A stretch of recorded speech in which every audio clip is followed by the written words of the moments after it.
Students, हम units of equilibrium constant देखेंगे, कुछ और इक्वेशंस भी यहाँ पे देख लेते हैं, केमिकल रिएक्शंस देख लेते हैं जिनके हम क्या करेंगे, जिसमें हम इक्विलिब्रियम कांस्टेंट के यूनिट्स देखेंगे। ठीक है, इक्विलिब्रियम कांस्टेंट किस तरह से हमने निकाला था, हमने law of mass action use किया था, जिसमें हमने क्या किया था, उसको भी हमने किस चीज से डिराइव किया था, हमने रिवर्सिबल इक्वेशन से एक हमने हाइपोथेटिकल रिवर्सिबल इक्वेशन, एक सपोज रिवर्सिबल इक्वेशन ले ली थी। ठीक है, इस तरह से, जिसमें हमने कहा था कि a moles of a plus react with b moles of b, और रिवर्सिबल रिएक्शन में हम देखते हैं सी मोल्स ऑफ सी और डी मोल्स ऑफ डी आते हैं। रिवर्सिबल रिएक्शन मतलब कि ये रिएक्शन आगे भी प्रोसीड करेगा। ठीक है, और हम देखते हैं कि बैकवर्ड भी जा सकता है ये।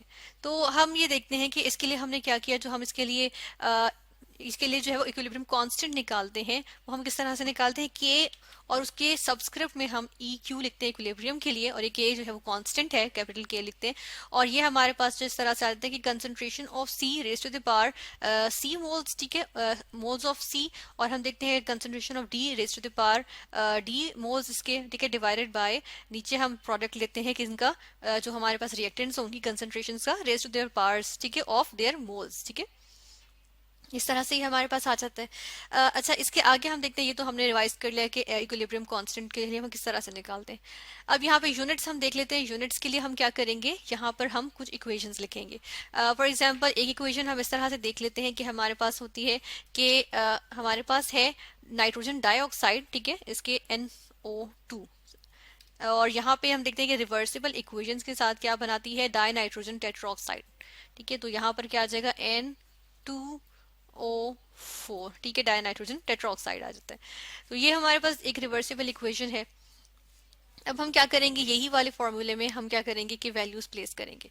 ठीक है, तो फर्स्ट ऑफ ऑल हम क्या करेंगे कि हम कंसंट्रेशन ऑफ किसकी लिखेंगे, हम लिखेंगे कंसंट्रेशन ऑफ प्रोडक्ट्स। तो यहाँ पर N2O ही जस्ट हमारे पास कंसंट्रेशन है, तो हम यहाँ पर क्या लिखेंगे, N2O4, सॉरी N2O4 है ना हमारे पास प्रोडक्ट, तो हम इसकी कंसंट्रेशन लिखेंगे। ठीक है, तो थोड़ा सा स्पेस आ गई है, इसको हम स्पेस यहाँ पर नहीं आने देंगे, इसको हम क्या करेंगे, यहाँ पर थोड़ा क्लोज करके लिख लेंगे।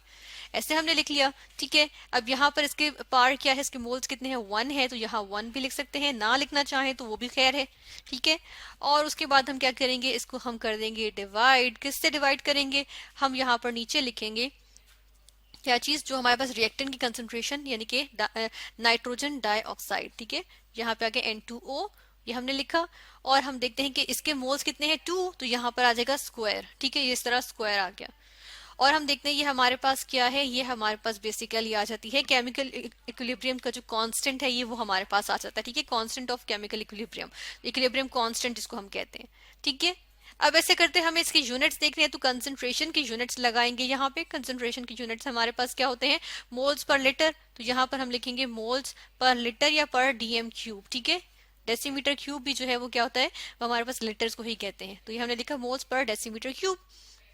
और इसको डिवाइड करेंगे किससे, दूसरे के मोल्स पर डेसीमीटर क्यूब लेंगे, यहाँ पर नीचे हम लेंगे मोल्स पर डेसीमीटर क्यूब, जो कि दूसरे के भी यही होंगे कंसंट्रेशन के यूनिट्स, लेकिन ये स्क्वायर हो रहा है, इस वजह से हम यहाँ पर इसको क्या करेंगे, स्क्वायर कर देंगे। ठीक है, तो यहाँ पर स्क्वायर करने से हम देखते हैं कि हमारे पास क्या यूनिट्स आ जाएंगे, हमारे पास यहाँ पे ऊपर भी मोल्स पर डेसीमीटर क्यूब है और नीचे 2 दफा है, तो इनमें से एक से हम कैंसिल कर देंगे, तो हमारे पास क्या आ जाएगा, 1/मोल पर डेसीमीटर क्यूब, कुछ इस तरह से बन जाएगा। यहाँ पर हम लिख देते हैं। ठीक है, किस तरह से लिखेंगे, हम इधर लिखते हैं इज इक्वल टू का साइन डाला, और हम यहाँ पर लिखेंगे कि हमारे पास आ जाएगा इस तरह से 1/मोल पर डेसीमीटर क्यूब। ठीक है, पर डेसीमीटर क्यूब, और इसको हम जब ऊपर लेके जाएंगे, ठीक है, इसको ऊपर लेके जाएंगे, तो हमारे पास क्या बन जाएगा, मोल का इनवर्स बन जाएगा। ठीक है, यानी इसके ऊपर -1 की पावर आ जाएगी, और हम देखते हैं डेसीमीटर क्यूब की पावर है वो चेंज हो जाएगी, वो +3 में आ जाएगी। ठीक है, यानी कि इसको हम चाहें तो हम ऐसे भी लिख सकते हैं, हम यहाँ इज इक्वल टू साइन डाल के लिखेंगे कि हमारे पास क्या बन जाएगा, हमारे पास बन गया है डेसीमीटर क्यूब पर मोल। ठीक है, डेसीमीटर क्यूब पर मोल भी हम कह सकते हैं, या पर मोल इंटू डेसीमीटर क्यूब ये भी कह सकते हैं। ठीक है, इस तरह से आ जाएगा, और ये हमारे पास क्या है, ये हमारे पास यूनिट्स आ गए हैं, किस चीज के, ये हमारे पास यूनिट्स आ गए हैं इक्विलिब्रियम कांस्टेंट के इस इक्वेशन के लिए। ठीक है, जो कि इक्वेशन हमारे पास यहाँ पे गिवन थी। एक और इक्वेशन देख लेते हैं, यहाँ पे हम एक और इक्वेशन देखेंगे, यहाँ पर ले आते हैं, और इक्वेशन कुछ इस तरह से होगी। यहाँ पे इक्वेशन आएगी सल्फर डाइऑक्साइड, ठीक है, और उसने किससे रिएक्ट किया, उसने रिएक्ट किया यहाँ पे ऑक्सीजन गैस से, ठीक है। और हमारे पास इक्वेशन के नतीजे में, एक रिवर्सिबल इक्वेशन के नतीजे में हमारे पास यहाँ पर आ जाती है, हम देखते हैं सल्फर ट्राई ऑक्साइड गैस आ जाती है, ठीक है। तो ये हम देख रहे हैं कि एक गैस दूसरी गैस से रिएक्ट करके एक हमारे पास प्रोडक्ट में एक गैस दे रही है, ठीक है। तो यहाँ पे इस इक्वेशन को फर्स्ट ऑफ ऑल बैलेंस करेंगे। बैलेंस करने के लिए हम देख रहे हैं यहाँ पे हमारे पास 4 ऑक्सीजन है, लेकिन यहाँ पे जस्ट 3 है, तो हम ऐसे करते हैं यहाँ पर 2 लगा देते हैं, ठीक है। 3 × 2 6 हो गए। अब यहाँ पर भी 2 लगाएंगे तो 2 × 2 4 + 2 6, यहाँ पर 6 ऑक्सीजन 2 सल्फर, यहाँ पे भी 2 सल्फर, तो ये बैलेंस्ड इक्वेशन आ गई। अब इस इक्वेशन में हम क्या करेंगे, इसके लिए अभी हम लिखेंगे क्या चीज, यहाँ पर हम इसकी केमिकल, हम यहाँ पे इक्विलिब्रियम कांस्टेंट का, ये हमारे पास इक्विलिब्रियम कांस्टेंट का कि हम डोनेट जो सॉरी डिनोट करते हैं, ठीक है। तो ये हमारे पास इसके लिए सिंबल आ गया, और हम आगे देखते हैं कि हम क्या करेंगे, यहाँ पर हम कंसंट्रेशंस लिखेंगे, ठीक है।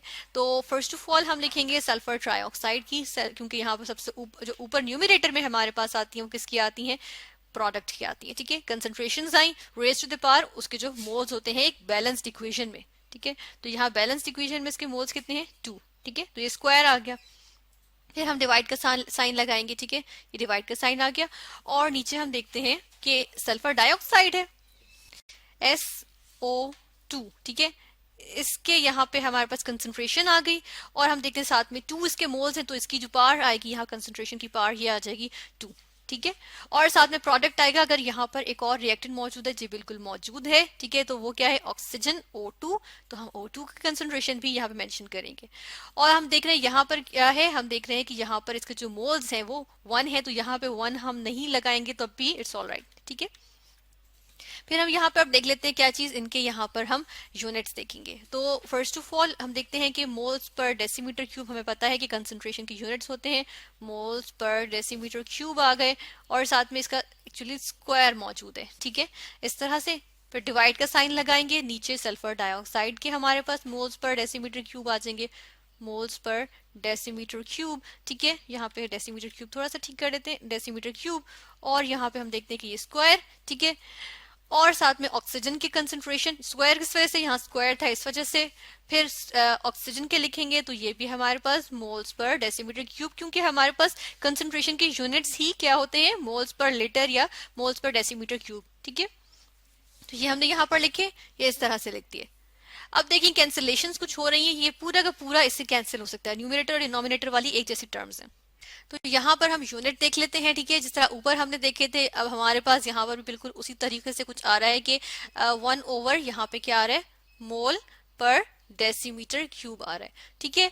और हम देखते हैं कि जब हम इसको ऊपर लेके जाएंगे तो हमारे पास क्या बन जाएगा, मोल का जो है वो इनवर्स बन जाएगा, और डेसीमीटर क्यूब जो है वो पर डेसीमीटर क्यूब था, तो अब वो क्या हो जाएगा, उसका साइन -3 से +3 हो जाएगा, इसके जो पार है, ठीक है ना, क्योंकि डिनोमिनेटर से ऊपर जा रही है तो पार जो है वो पॉजिटिव हो तो नेगेटिव चली हो जाती है, नेगेटिव हो तो पॉजिटिव हो जाती है, ठीक है। तो नेगेटिव थी डिनोमिनेटर में, न्यूमिनेटर में जाके वो पॉजिटिव हो गई। और हम देखते हैं जो फाइनली हमारे पास यहाँ पर आ जाता है, जो कि हम कहते हैं कि हमारे पास इक्विलिब्रियम कांस्टेंट की यूनिट्स हैं, वो क्या आ जाते हैं, हमारे पास आ गए। हम चाहे तो ऐसे भी इसको लिखा रहने दे सकते हैं, लेकिन हम चाहे तो इनको इस तरह लिख देते हैं कि +1 फर्स्ट ऑफ ऑल लिख देते हैं। फर्स्ट ऑफ ऑल हमने +1 लिखे, यानी कि डेसीमीटर क्यूब, और साथ में हमारे पास आ गए मोल इनवर्स, ठीक है। लीटर इंटू मोल इनवर्स भी कह सकते हैं, decimetre cube into mole inverse भी कह सकते हैं। तो यहाँ पर हमने 2 इक्वेशंस देखी। एक हमने देखा सल्फर डाइऑक्साइड की, हमने देखा कि वो सल्फर ट्राइऑक्साइड में कन्वर्ट हो गया bye reacting with oxygen gas, ठीक है। और इसके हमने यूनिट्स देखे इस इक्वेशन के, इसको बैलेंस किया इसकी इक्वेशन, इसकी हमने कांस्टेंट, इसके इक्विलिब्रियम कांस्टेंट की यूनिट्स देखे। दूसरी हमने देखी कि नाइट्रोजन डाइऑक्साइड जो है वो डाई नाइट्रोजन टेट्राऑक्साइड में कन्वर्ट हुई है एक रिवर्सिबल रिएक्शन में, और इसकी इक्विलिब्रियम कांस्टेंट के हमने क्या देखे, यूनिट्स देखे। तो यहाँ पे हमने मजीद बात की थी यूनिट्स ऑफ इक्विलिब्रियम कांस्टेंट की।